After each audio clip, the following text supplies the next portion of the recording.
Et après cette vidéo, il y a des mecs qui vont encore dire ouais le sumo c'est plus facile que le tradi.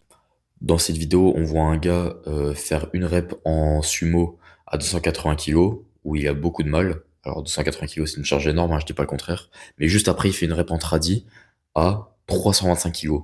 Donc là, on parle pas d'une différence de 5 ou 10 kilos. Il y a une différence énorme, et pourtant, il y a beaucoup plus de facilité en traditionnel.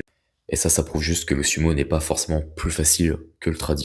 Alors il y a des gens qui vont me dire, ils vont m'apporter l'argument de oui, mais en sumo, t'as moins d'amplitude. Si on applique la même logique au squat, eh bah, fais un squat avec les pieds hyper écartés, tu auras moins d'amplitude. Est-ce que pour autant tu vas soulever plus lourd? Je pense pas.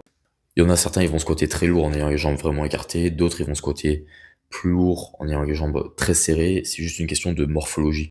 Et il y a certaines morphologies où tu seras plus avantagé à tirer en sumo, et d'autres morphologies où tu seras plus avantagé à tirer en traditionnel. Et pour ceux qui continueront à dire que le sumo est quand même plus facile, eh bah, prends ton max en tradi et essaie de le faire en sumo, on verra.